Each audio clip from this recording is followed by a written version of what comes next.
अच्छा, यूपीएससी जब आप इंटरव्यू देने गए होंगे भवन में, तो फर्स्ट टाइम आपसे क्या पूछा गया था? जैसे आपने बताया 85 क्वेश्चंस करके आते थे, तो ये जो 85 वाला सिस्टम है ना, स्टूडेंट्स कई बार टारगेट करके जाती है, फिर वो माइनस में नंबर करके आ जाते हैं। हालांकि मैंने अभी एक पीजी एग्ज़ाम के लिए दिया था मैंने एंट्रेंस, उसमें मैंने टारगेट सेट कर लिया था, मैं 95 करके आऊँगा, माइनस में नंबर आ गए। अच्छा, रिवीजन कितने टाइम में करते थे आप? ये क्या वीकली करते थे, मंथली, कैसे कहते थे? ऑप्शनल क्या रखा आपने? अब मैं ऑप्शनल ज्योग्राफी था। अच्छा, ज्योग्राफी को कैसे सिलेक्ट किया? जैसे कंप्यूटर साइंस बैकग्राउंड होने के बाद ज्योग्राफी में शिफ्ट होना थोड़ा सा टफ लगा होगा I think. Hello everyone, welcome to student. तो सभी हमारे साथ है शुभम, जिनका 41 रैंक के साथ यूपीएससी में सिलेक्शन हुआ है और ये इनका फर्स्ट अटैम्प्ट था और ये मेरे कॉलेज से, हंसराज कॉलेज से हैं। तो आज हम इनकी जर्नी जानेंगे, स्ट्रेटजी जानेंगे। फिलहाल अभी हम इनके घर आए हुए हैं, जो कि काफ़ी दूर है दिल्ली से, और काफ़ी ट्रैवल के बाद काफ़ी मुश्किलों का सामना करते हुए। ओके, सो हम आज इनसे इनकी सक्सेस जर्नी जानेंगे। सो अभी तक आपने चैनल को सब्सक्राइब नहीं किया तो चैनल को सब्सक्राइब कर लीजिए।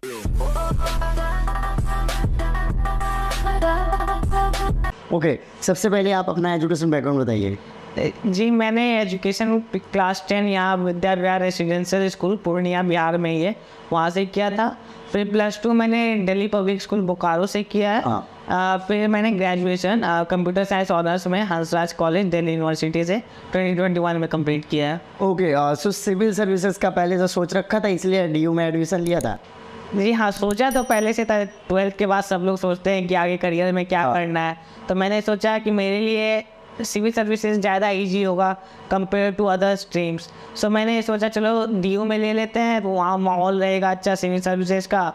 तो वैसे कॉलेज में मैंने कुछ किया नहीं इस एग्ज़ाम के लिए। मैं अपना पर्सनैलिटी डेवलप करने पे ज़्यादा फोकस किया कि वो चांस फिर आएगा नहीं कॉलेज का। वैसे भी कोरोना के कारण 1.5 साल चला गया, तो मैंने जो बाकी के 1.5 साल बचे हुए थे, तो मैंने काफ़ी क्विजिंग की, डिबेटिंग की। मैं डिबेटिंग सोसाइटी में था, अपने क्विज सोसाइटी का प्रेसिडेंट था। अरे वाह, ग्रेट। तो कॉलेज मैंने बहुत इन्जॉय किया, लेकिन जब कोरोना हो गया तब मैं घर पे था, तब बोर हो रहा था, तो सोचा चलो एक सिविल सर्विसेज का भी तैयारी स्टार्ट कर देते हैं। ओके, सो जनरली मैं भी ऐसे यूपीएससी के सोच के गया था कि डीयू में एडमिशन लेते हैं, यूपीएससी ऐसे निकल जाता है, लेकिन वहाँ आने के बाद पता चला कि ऐसा आसान नहीं है, पढ़ना बहुत पड़ेगा।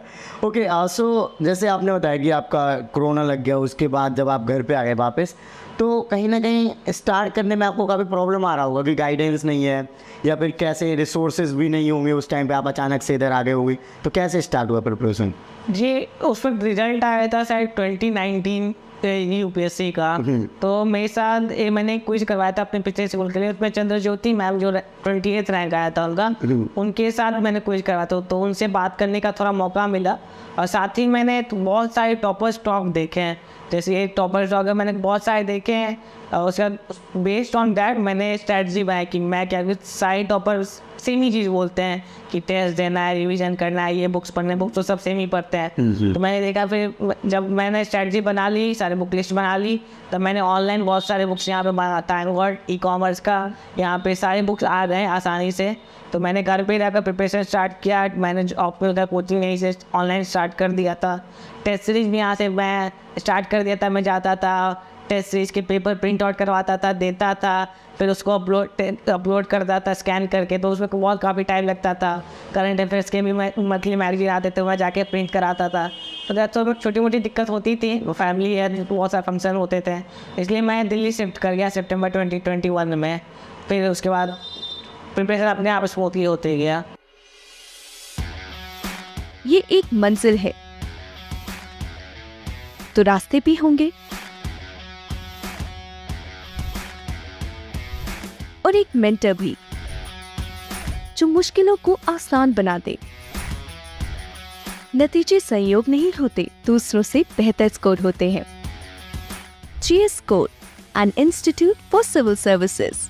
Good career is a process, and mentoring at GS Score is driven by primarily two objectives. One is empowerment, and another is excellence. This is what we are known for. कामयाबी की राह पर 1000 से भी ज्यादा निशान। GS Score।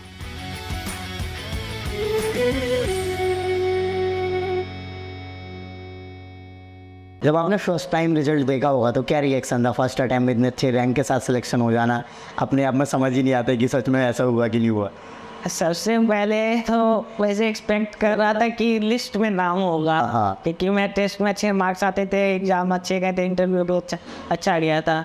बट जैसे ही मैंने पहला ही पेज देखा, उसमें अपना नाम दिखा, रोल नंबर मिलाया, उसके बाद तो मैं काफ़ी जोर से चिल्लाया कि जो मम्मी को बताया, पापा को बताया, सब खुश थे और राहत हुई था कि चलो। फिर मैं इससे पहले जस्ट 1 घंटा पहले प्रीलिम्स के लिए पढ़ रहा था, 28 का जो प्रीलिम्स था, तो रात तक चलो पढ़ना नहीं पड़ेगा, प्रीलिम्स नहीं देना पड़ेगा, कुछ नहीं करना है, बस नहीं करना। हाँ। ओके यार, मुझे आप ये बताओ कि आप पहले से बहुत ज़्यादा पढ़ने वाले स्टूडेंट रहे हैं या फिर सिविल सर्विसेज की जब आप तैयारी करना स्टार्ट कर देते तब से बहुत ज़्यादा पढ़ने लगे थे? जी, अगर मैं अपने आप को पढ़ने वाला, स्कूल में रैंक जो आता था या परसेंटेज जो आता था उस पर बताओ तो हाँ, आप कह सकते हैं मैं पढ़ने वाला छात्र ही था, क्योंकि हमेशा क्लास में फर्स्ट, सेकंड या थर्ड रैंक ही आते थे हमेशा। हाँ। तो कंसिस्टेंसी था।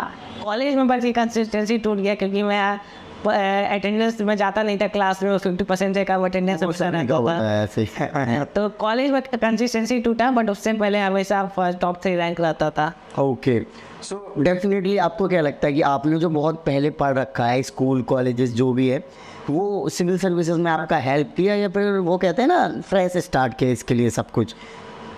मेरा मानना है एक्यूमुलेटेड नॉलेज जो हम फाउंडेशन पढ़ते हैं या +2 में पढ़ते हैं, वो डेफिनेटली हेल्प करता है इनडायरेक्टली। बिकॉज मैं अगर सिंपल एग्जांपल दूँ, सब बोलते हैं 6 to 12 का NCERT पढ़ो या 9 to 12 का NCERT पढ़ो, मैंने नहीं पढ़ा कि मैं अपने क्लास में ही अच्छे से पढ़ चुका था, कॉन्सेप्शन क्लैरिटी मेरे में आ चुका था। तो मैंने अपना टाइम इस सब में वेस्ट नहीं किया, डायरेक्ट मैं चला गया स्टैंडर्ड बुक्स पे, जैसे लक्ष्मीकांत पे या स्पेक्ट्रम पे। मैंने सब डायरेक्ट उससे नोट्स बना लिए, क्योंकि मुझे पता था, मुझे बेसिक्स मेरे कवर थे NCERT से। तो ये सिर्फ एक्यूमुलेटेड नॉलेज है, रिजल्ट ऑफ जो मैंने पढ़ा है क्लास 10 या +2 में। सो ये एक्यूमुलेटेड नॉलेज काम करते हैं। ऑप्शनल क्या रखा आपने? अब मैं ऑप्शनल ज्योग्राफी था। अच्छा, ज्योग्राफी को कैसे सिलेक्ट किया? जैसे कंप्यूटर साइंस बैकग्राउंड होने के बाद ज्योग्राफी में शिफ्ट होना थोड़ा सा टफ लगा होगा आई थिंक। तो मैंने जब कॉलेज में था, ये छोटी मोटी चीज़ें मैं कॉलेज में लेता था। हाँ। तो मैं देखा, सबसे पहले मेरा चांस था कि मेरा मन था कि संस्कृत लेने का, क्योंकि मैं स्कूल में संस्कृत में टॉपर रहता था हमेशा। Okay. मैं जो टीचर भी थे वो भी बोलते थे संस्कृत ले लो, UPSC हो जाएगा। हाँ। तो पर फिर मैंने देखा उसका सिलेबस, प्रीवियस ईयर क्वेश्चन देखा, मुझे लगा ये मेरे से नहीं होगा, क्योंकि उसके रिसोर्सेज नहीं है मार्केट में, गाइडेंस नहीं है मार्केट में। फिर मैंने देखा कि मैं सेकंड बेस्ट सब्जेक्ट क्या था, तो फिर मैंने ज्योग्राफी, मुझे बहुत पसंद था, इंटरेस्ट था, नंबर भी अच्छे आते थे क्लास 10 तक। तो फिर मैंने उसका सिलेबस देखा, एनालाइज किया प्रीवियस ईयर क्वेश्चंस को, मुझे लगा कि मेरे से हो जाएगा, क्योंकि ये साइंस की तरह है ज्योग्राफी विदाउट मैथ्स, क्योंकि मैथ्स मुझे बिल्कुल पसंद नहीं है और ये साइंस था। तो मैंने ज्योग्राफी ले लिया, बुक भी पढ़े, बुक्स मंगा ली, घर पे ही बुक्स पढ़े, मुझे लगा कि ये मेरे से हो जाएगा। ओके, सबका फर्स्ट अटैम्प्ट में UPSC एग्ज़ाम क्लियर करने का सपना होता है, और इवन हर कोई चाहता है कि यार उनको ज़्यादा लंबा प्रिपरेशन ना करना पड़े। तो आपने कैसे स्टार्ट किया प्रीलिम्स का तैयारी, सो दैट कि आपका प्रीलिम्स हो गया, फिर मेंस का बताना आप स्टेप बाय स्टेप? मैंने स्टार्टिंग इंटीग्रेटेड किया बोथ प्रीलिम्स और मेंस का एक साथ, क्योंकि सिलेबस मैच करते हैं, थोड़ा मेंस में जाता है बट उसका छोड़ नहीं सकते हैं पहले। तो मैंने एक टेस्ट सीरीज ज्वाइन कर ली, integrated prelims and mains test series Insights IAS की। तो वो होता था क्या कि जून 2021 से ही वो स्टार्ट हो गया, जबकि मेरा एग्ज़ाम अगले साल जून 2022 में था। तो होता क्या था, वो टेस्ट होता था वेरी स्ट्रेटजिक मैनर में। पहला जैसे होता था हिस्ट्री का टेस्ट होता था, both prelims as well as mains. तो वैसे जैसे मैं उसी के हिसाब से अपना आपको सिलेबस कंप्लीट करता था, बुक्स पढ़ता था, नोट्स बनाता था, रिवाइज करता था और फिर उसकी टेस्ट करता था, टेस्ट देता था। उससे पता चलता था कि मेरा प्रिपरेशन जो है वो सही चल रहा है या नहीं। ऐसे ऐसे टेस्ट होते गए, GS1 के, फिर पॉलिटी के, इंटरनेशनल रिलेशन, फिर GS2, ऐसे GS3, 4, और इसके साथ साथ ऐसे के भी टेस्ट इसमें होते जाते थे। तो होता है मेरा सिलेबस तो कंप्लीट हो जाता था इसी के साथ। तो हुआ क्या, जनवरी एंड तक 2022 के मेरा सिलेबस बिल्कुल कंप्लीट हो गया, GS के भी, SA के भी और ऑप्शनल के भी। तो ये मुझे काफ़ी हेल्प मिला। और जब प्रीलिम्स पास आ गया था तो बस मैं प्रीलिम्स के पढ़ने लगा, खूब रिवाइज किया, टेस्ट दिया, बहुत सारा टेस्ट दिया, उसे जो भी नई चीज़ मिलते थे वो अपने नोट्स में ऐड कर लेता था। और उस टेस्ट से कंसेप्चुअल क्लैरिटी और कॉन्फिडेंस मिलता है, जो कि प्रीलिम्स के लिए बहुत इंपॉर्टेंट है, क्योंकि आजकल कुछ भी पूछ देते हैं प्रीलिम्स में, कोई फिक्स सिलेबस अब रहा नहीं। वो जो सिलेबस है बस एक गाइडिंग लाइट है, वो कुछ भी पूछ देते हैं। तो उसके लिए confidence, conceptual clarity as well as factual clarity भी अब चाहिए। तो वो हेल्प किया टेस्ट देने से। अब बात मेंस की करूँ तो प्रीलिम्स के बाद मैंने बहुत सारे टेस्ट दिए अगेन, क्योंकि मेरा नोट्स पहले से ही कंप्लीटेड था। जैसे मैंने बताया जनवरी में मेरा सब चीज़ कंप्लीट हो गया था। मैंने नोट्स बस रिवाइज किए, कंसोलिडेट किए, उसमें नई नई चीज़ ऐड करते गया, जैसे कि एग्जांपल्स हो गया, डेटा हो गया, केस स्टडीज़। मेरा ऑप्शनल में केस स्टडीज़ का बहुत इंपॉर्टेंस है, तो मैंने केस स्टडीज़ का एक अलग लिस्ट ही बना लिया था, जो कि मुझे एग्ज़ाम में वो जो एक्स्ट्रा चीज़ मैंने ऐड किया नोट्स में वो मैं इम्प्लीमेंट करता था अपने टेस्ट में, ताकि मैं मेंस जब असली मेंस लिखूँ तो मैं शॉक नहीं लगे या कुछ न्यू ना लगे। तो मैंने जो भी स्ट्रैटेजी बनाई वो टेस्ट सीरीज में इम्प्लीमेंट किया, फिर वही मैंने मेंस में इम्प्लीमेंट किया। वैसे ही फिर मैंने मेंस लिखा, सब चीज़ अच्छे से हो गया। यही था मेरे प्रीलिम्स एंड मेंस की स्ट्रैटेजी। अच्छा, प्रीलिम्स में कितने क्वेश्चन अटेम्प्ट करके आए थे? अब मेरा हमेशा जितने भी टेस्ट देता था मेरा फिक्स आता था मैं 85 करूँगा, मेरे लिए वो स्वीट नंबर था। तो मैंने इससे ऊपर ना कम? हाँ, तो इसलिए मैं प्रीलिम्स में 85 अटेम्प्ट किया। तुक्का मानना बड़े 80-85 पहुँचाने के लिए है। जैसे आपने बताया 85 क्वेश्चंस करके आते थे, तो ये जो 85 वाला सिस्टम है ना, स्टूडेंट्स कई बार टारगेट करके जाते हैं, फिर वो माइनस में नंबर करके आ जाते हैं। हालांकि मैंने अभी एक पीजी एग्ज़ाम के लिए दिया था मैंने एंट्रेंस, उसमें मैंने टारगेट सेट कर लिया था मैं 95 करके आऊँगा, माइनस में नंबर आ गए। तो वो कहीं ना कहीं ना पढ़ने की वजह से होता है। क्या कहना चाहोगे इसका? जी हाँ, ना पढ़ने की वजह से अवश्य होता है, बट मेरा था कि ये जो 85 नंबर बनाता ये काफ़ी रिसर्च करने, अपने आप में रिसर्च करने, और जो मैं टेस्ट देता था उसका रिसर्च करने के बाद बना था। जो मैंने टेस्ट दिया जैसे जीएस स्कोर का या अभ्यास देता था, इनसाइट्स का देता था, उस पर मैंने देखा कि 85 मेरी जब मैं 85 अटैम्प्ट करता था हमेशा मेरा नंबर 100 के पार रहता था। तो इसलिए मैंने वो 85 चूज़ किया, और 85 को भी मैं राउंड्स में करता था। उसमें होता पहले राउंड में मैं वही करता था जिसमें मैं 110% श्योर हूँ, तो ये अराउंड 45 to 50 के बीच में आते थे। तो इतने मैं फर्स्ट राउंड में, फिर सेकंड राउंड में वो करता था जिसमें मैं एलिमिनेट कर पा रहा हूँ, या 3 ऑप्शन वो ऑप्शन एलिमिनेट कर रहा हूँ, कोई फिर एक ऑप्शन पे या कोई लॉजिकल गेस कर रहा हूँ। ये अराउंड 80 हो जाते थे। बाकी के 5 या 5-10 क्वेश्चन मैं तुक्का लगाता था, ये इंटेलिजेंट गेस वर्क करता था।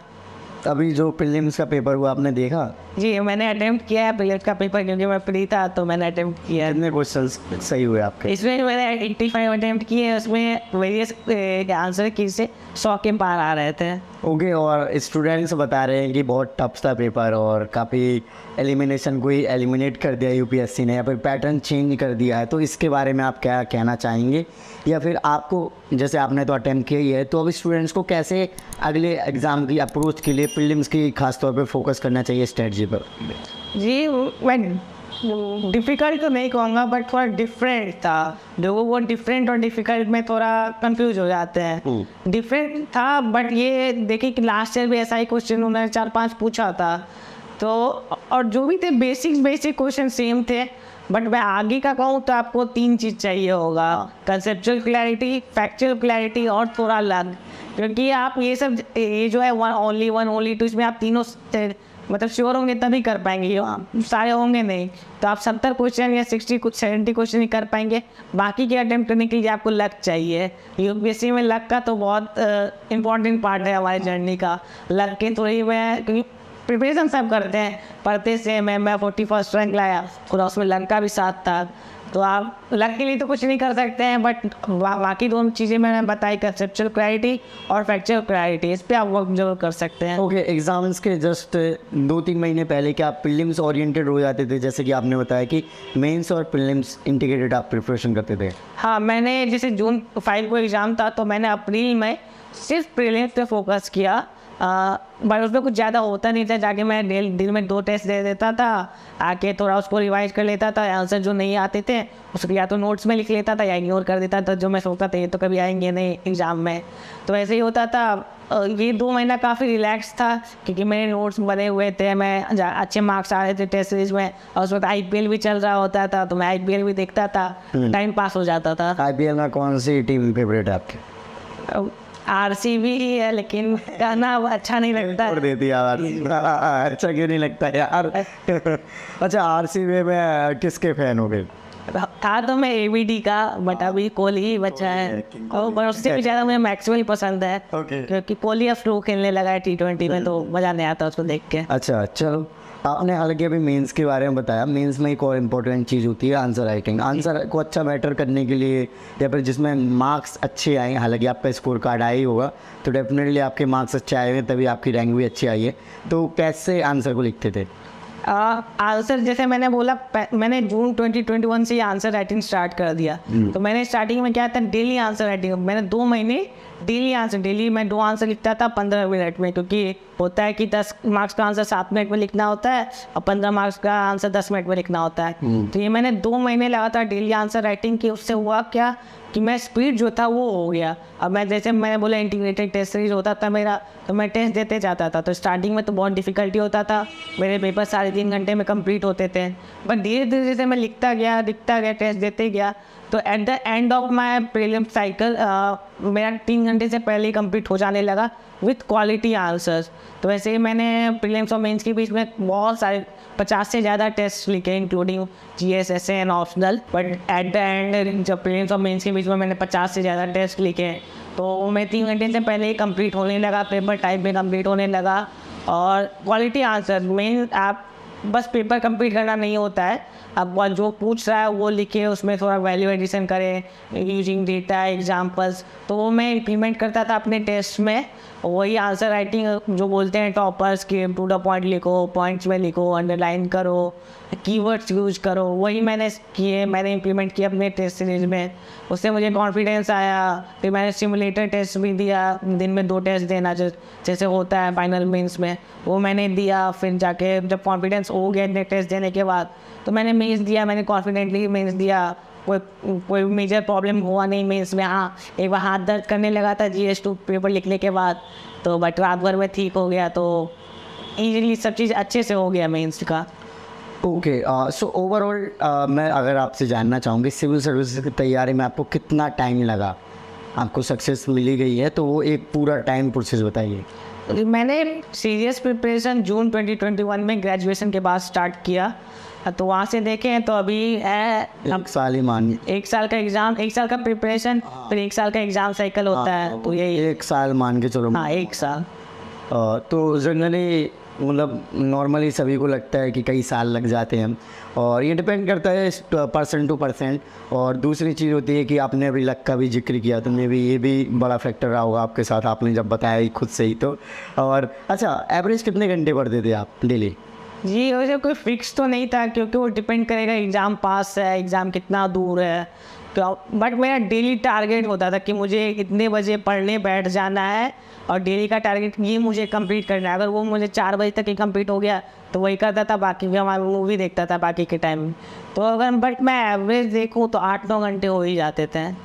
ओके, सो 8-9 घंटे में आपको लगता है कि सिलेबस कंप्लीट हो जाता है अगर 1 साल में इतने घंटे एवरेज पढ़ें तो?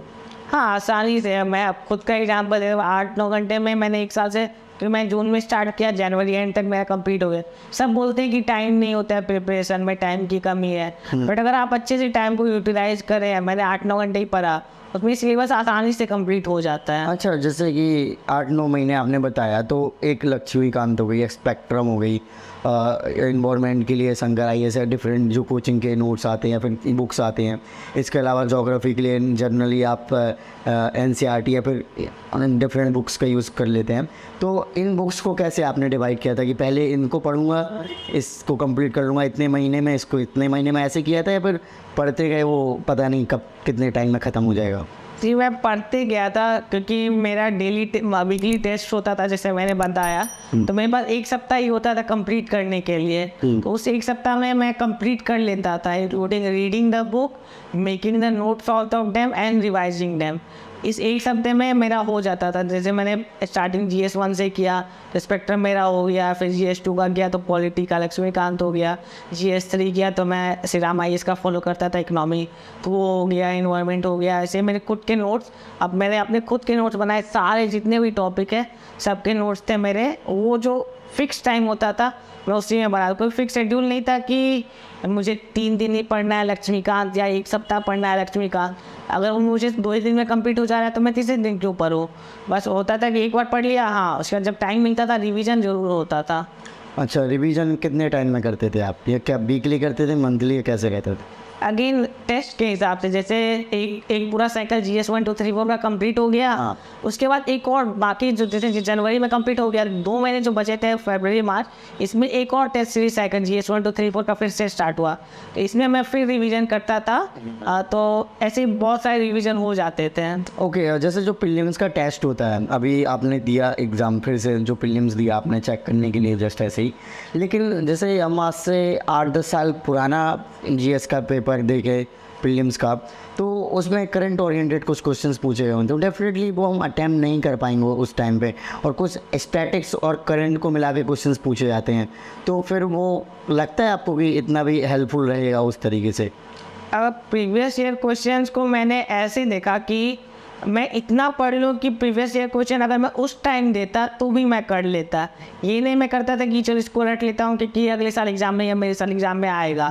तो मेरा देखने का नज़रिया कुछ और था कि मैं अपना सिलेबस अच्छे से पढ़ लूँ कि मैं वो क्वेश्चन भी कर लूँगा। बस ये देख लेता था किस तरह के क्वेश्चन आ रहे हैं वो प्रीलिम्स और मेंस में, तो इससे पता चल जाता था कि तैयारी क्या करना है। ओके। अगर मैं एग्जांपल देके बताऊं तो साइंस एंड टेक्नोलॉजी में हम देखते हैं मेंस में कि हमेशा करंट अफेयर्स से आता था। हाँ। तो इस साल भी मैंने जब एग्जाम दिया तो मैंने प्रोबेबल टॉपिक्स बना लिया क्या क्या आ सकता है।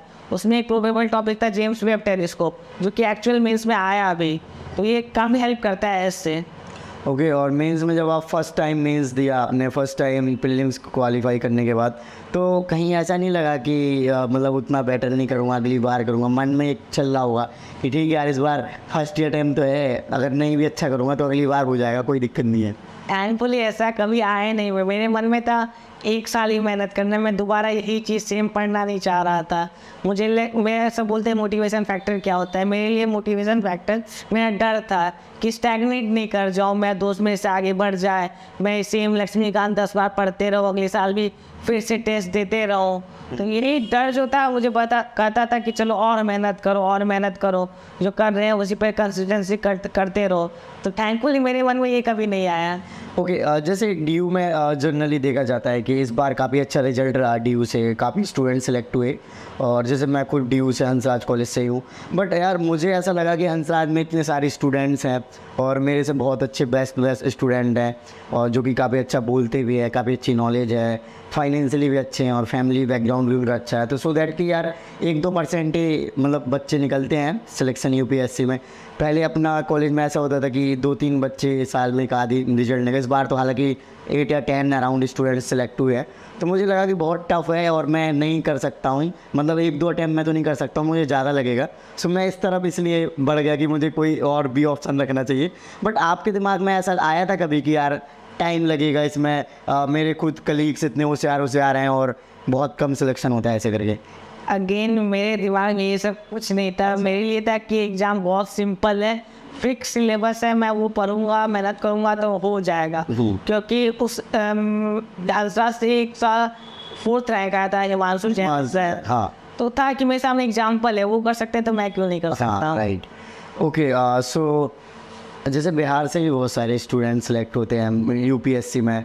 पहले अभी थोड़ा सा बीच में आई थिंक ग्राफ डाउन हुआ था, बट फिर से ग्राफ अप होने लगा है, तो क्या रीज़न है? बचपन से सिर्फ यही चल रहा होता है कि बस कलेक्टर बनना है, दूसरा कैरियर कुछ पता ही नहीं होता है ऐसे करके? जी, बिहार में शौक तो बहुत है सरकारी नौकरी का, जो बाकी सारे रिलेटिवली कम है। तो सब पेरेंट्स चाहते हैं कि सरकारी नौकरी करो, सबसे अच्छा सरकारी नौकरी तो यही होता है। तो एक न एक बार सब बोलते हैं अटेम्प्ट करने के लिए। मैं अपना एक्सपीरियंस शेयर करूँ तो अभी जो 1 सप्ताह हुआ है रिजल्ट के, मैं काफ़ी स्कूल में, यहाँ आसपास जितने स्कूल है सब में मुझे बुलाया गया था और बच्चों से बात करने के लिए। उनका भी एक ही सपना है कि अच्छी नौकरी करे, अपनी ज़िंदगी बदले। वो मेरे से जानना चाहते थे UPSC कैसे कर सकते हैं, पर वो तो चलो बच्चे हैं, 10th में है, 12th में है, तो मैंने बस यही कहा कि अभी सरकारी नौकरी ये सब छोड़ो, 10th-12th पे फोकस करो, अच्छी नौकरी करो। अभी बहुत सारे ऑप्शन मेरे पास नहीं था या मेरे से पहले जनरेशन के पास नहीं था, बट आप अभी काफ़ी नौकरियाँ हैं, तो आप सरकारी नौकरी के पीछे मत भागो। राइट, आपका 41 रैंक आने के बाद आप IFS सेलेक्ट कर रहे हैं। जी। सो IFS क्यों चूज़ किया? डायरेक्टली नॉर्मली लोग रिपीट करते हैं अटैम्प्ट, अपनी रैंक इम्प्रूवमेंट के लिए जाते हैं, अगर उनको IAS नहीं मिलता, IPS IFS मिल जाता है तो। जी, मेरा जब मैंने प्रिपरेशन स्टार्ट किया, सबको मेरा भी था कि IAS बनना है। हाँ। बट जैसे मैंने प्रिपरेशन स्टार्ट किया तो मैंने खुद को भी जाना कि मुझे क्या पसंद है, मुझे क्या अच्छा लगता है। तो मुझे हमेशा से इंटरनेशनल रिलेशन, फॉरेन पॉलिसी काफ़ी पसंद था। मुझे इसमें काफ़ी इंटरेस्ट आता कि मैं दुनिया में चल क्या रहा है, दुनिया में चल रहा है वो एक दूसरे को कैसे अफेक्ट कर रहा है। जैसे अगर इंडिया को ग्रो करना है तो उसे अपने नेबर से या दूसरे सुपर पावर से इंटरेक्ट करना पड़ेगा। तो मुझे हमेशा से इसमें अच्छा बहुत सारा मतलब जनरल इंटरेस्ट काफ़ी था। तो फिर मैंने थोड़ा एनालाइज भी किया मेंस के बाद, डिफरेंट सर्विस कोर्स का देखा, स्ट्रेंथ क्या है, कैसे लाइफस्टाइल होता है, करियर अपॉर्चुनिटीज़ क्या है। तो मुझे लगा कि IFS एज ए डिप्लोमेट ये मेरे लिए ज़्यादा इंटरेस्टिंग है। अगर मैं एक छोटी बात और भी कहूँ तो मैंने एक विक्रम ग्रेवाल सर हैं, उन तो 2017-18 में निकाला था, मैंने उनका इंटरव्यू देखा तो उन्होंने बात किया पावर वर्सेस फ्रीडम का, कि IAS में कैसे relatively more power and less freedom है, जबकि IFS में अपोजिट है, वहाँ मोर फ्रीडम है। तो मैंने सोचा मेरे लिए फ्रीडम ज़्यादा इंपॉर्टेंट है पावर से, तो मैंने फ्रीडम को चूज़ किया। अच्छा, UPSC जब आप इंटरव्यू देने गए होंगे भवन में, तो फर्स्ट टाइम आपसे क्या पूछा गया था? सबसे पहला क्वेश्चन चेयरमैन मैम का था कि why didn't I go for higher education post graduation?